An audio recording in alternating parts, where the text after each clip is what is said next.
How's everybody doing? It's Joe here for Whoopercast, and welcome back to Trading to Shaymin.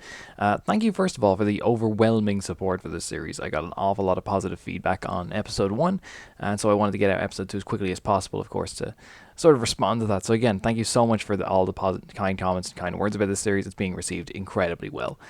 Moving on, so what have we got in store for this episode? Before we get into the trading, which is great by the way, but I'll get into that in a second, I did want to show off the advanced search feature of PTCGO because I've been using this to sort of estimate the values of certain cards that I want to trade for, or figuring out what the next step should be in my chain. So let's start off and say, for example, you want to find a full art Shaymin EX, the setup one, of course.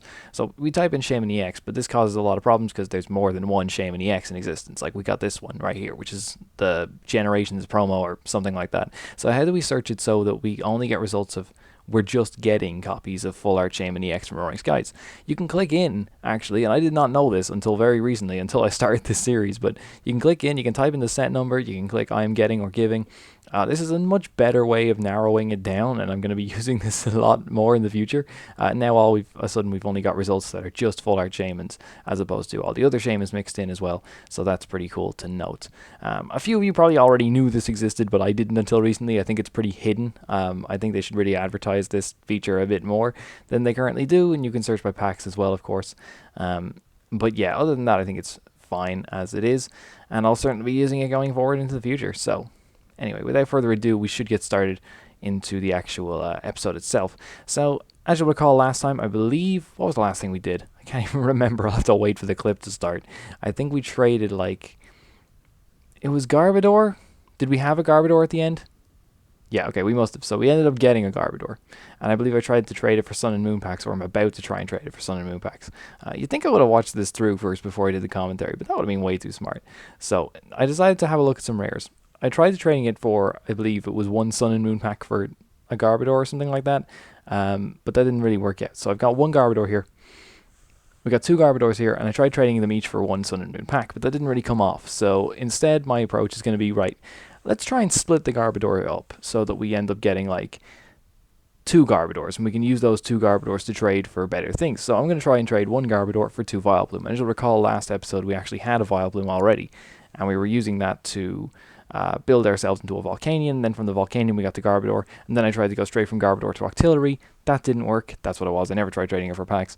And then I couldn't obviously get the Octillery out, which was a bit of a shame. So we split it up. We get two Vileplumes for one Garbodor. That's great. We've doubled up from what we were last episode. So now I'm just going to try and repeat the same chain. I'm going to trade each of these Vileplumes respectively for one copy of Volcanion.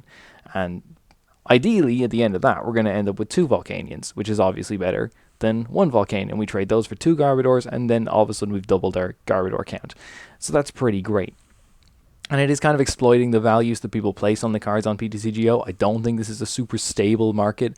I remember back in the day, God, like 8 years ago, I used to play FIFA Ultimate Team, and trying stuff like this on FIFA Ultimate Team was possible, but a lot harder from what I remember. I don't know if anyone else here actually remembers doing that on the Ultimate Team market. I know it's a lot different now. I think FIFA set the values of cards or something stupid like that. But nevertheless, we do end up getting our two Vileplumes. And as you'll see next up, we do actually successfully trade them each for a Volcanion individually. So now we're left with two Volcanions. What are we going to do? We're going to trade each Volcanion into a Garbodor and try and progress that way. So we'll be left with two Garbodors. We're more likely to get packs for those. Two Garbodors for an Octillery also sounds like a line of play that I want to get done. And this is all a big means to an end to try and get myself into the EXs and the GXs and start trading with Ultra Rares and start getting these into them way more interesting and way cooler trades.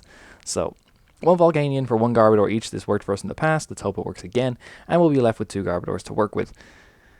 Again, I'm working with 8-hour trades because I want to speed this up a bit. There was a period in like the middle of the week where I just couldn't end up trading as much as I wanted to. So there's slightly less that I could have gotten done this week maybe than I should have. But nevertheless, we still made some pretty great progress. So, like I was saying about the earlier search functions, there's so many versions of Garbodor. That's another great way of narrowing it down if that's the exact thing you're looking for. So, I think showing off those search functions is pretty handy. Did anyone else know they were there? Because I completely missed them, like, up until super recently. But nevertheless, yeah, that's one Garbodor. That's both our Garbodors now. We've doubled up, and I believe I'm going to try and trade them now for an Octillery. So, Octillery, like I said last episode, was one of the few, like, rare hollows that you could trade straight up for packs. Oh wait, no, sorry, we're not at that point yet. I tried something a bit cheeky here. So you see me taking risks as this video goes on, but spoiler alert, this doesn't work. I tried trading one Garbodor for one pack and the other Garbodor for one pack, and with the idea being that I'll be left with two packs at the end of it. So here comes with the second one as well. This doesn't work. Nobody values Garbodor at one pack, and I think part of the trick as well that I was missing here was that I was going for Sun and Moon packs, which obviously are valued the highest because it's the most recent set and because it's not complete trash. And when Evolutions came out, I don't think that was valued that highly compared to what Sun and Moon is being valued at right now. So maybe that's something I need to look at going forward, is that before I start trading with Sun and Moon packs, I need to probably work my way up through less valuable sets. In the same way that I'm working my way up through less valuable Pokemon. So obviously those trades don't go through, as you just saw there, so let's take a different approach. Let's get both of our Garbodors, and we're going to try and trade them for one Octillery. Octillery being one of the more valuable rare non-EXs. Why is this? I'm not sure. It's not that difficult to get. It's not more difficult to get than a Garbodor, I guess, but people want it for some reason, even though it's in less meta decks, which is another weird thing about the PTCGO market, is that it's not really reflecting on the actual real-life market. I bought myself a playset of Groudons there the other day, not in real life, on PTCGO, and they're super cheap, but in real life, you're looking at 15 quid for a Groudon, so there's like no correlation between the two, which is another weird thing to note. So I believe our Octillery does end up actually getting traded, so now we're left with one Octillery. So we've gone from Wooper to Octillery, not too bad. This is me just basically scrolling through the market, trying to see what people are valuing Octillery at, what people are trying to trade for, and see if I can actually just find any cool offers myself without having to go through the hassle of actually trying to put it up for trade and hoping someone bites on the end of the hook. I have a look around, but the problem with this is people try and be even cheekier than I am, and you get people who are just putting it up for like, oh, I'll give you, you know, one Fomantis for like 3 Octillery. Yeah, that's a good deal, isn't it? And it's trying to weed your way through all that. Really, it's not a great way to... Searching through the public offers isn't a great way to get yourself deals. If you want deals, you really have to do it just yourself by putting them up and then waiting the time. I even did contemplate doing something like that, where I just traded it for a bunch of commons and then worked with the commons all the way up again, but I figured that will be less fun to watch. So I think that's also viable. Like, if you got like 30 Octilleries, you could trade them for like a pack each, and there's probably your Shaymin. So, but that's another route you could go. I'm trying to do something a little more entertaining, so we'll try and just go for Octillery straight for packs. So let's try one Octillery for 2 Sun and Moon packs. I'm desperate to get 2 Sun and Moon packs, because that's when I can start trading for EXs and GXs. So we put up the trade offer. Does it go through? Not particularly. So I decided to change my strategy up, and I ended up trading the Octillery. I didn't get this bit on camera, but I put up a new offer where I traded the Octillery for 2 Steam Siege packs instead. That went through. So now we've got 2 Steam Siege packs to work with. That's really hard to say, actually, on repeat. So I decided, all right, now let's try for an EX. What's an EX that's not valued super highly, but is still popular and is still wanted by a lot of people? Dragonite.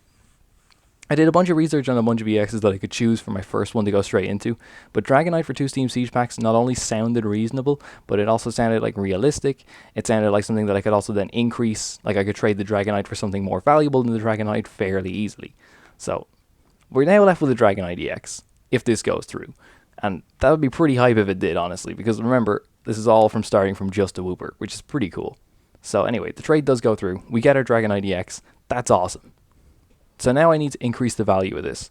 I need to take the Dragonite, and I don't want to go straight to packs, because I don't think I could trade the Dragonite straight for Sun and Moon packs. Let's try and trade it for something of almost equal value to the Dragonite, but is being traded for Sun and Moon packs, and I decided to go for Gumshoos GX. That's so, obviously, as you probably know, one of my favorite cards ever printed right now. So the Gumshoos GX trade does actually go through, which surprised me a little bit how quickly that one went through, but I'm glad it did. Now, Gumshoos probably sells for about 2 Sun and Moon packs, but let's try and keep increasing the value as much as I can. So I'm going to end this one off with a really cheeky trade. Like, this one's pretty greedy, and I don't expect it to go through. This is where we're going to end the video, so I don't know if this actually does go through or not. I'm talking to you from basically the future at this point. So I try and trade it for Tauros. Gumshoos is worth about 2 packs. Tauros is worth about 4. If it comes off, we make mad profit. If it doesn't, well, we just relist it, probably try again for like maybe a Lapras GX or something like that. Maybe a Primarina GX, Umbreon GX, something like that, I don't know. We can figure it out as we go along. But anyway, so we've made some mad progress this episode. Again, thank you guys so much for the support on the series so far. It's been great, and I hope you enjoyed this one too. I'm going to try and make the next episode a bit quicker than this one came out, so Hopefully I get around to that. Anyway, thank you guys so much for watching, and I will see you next time.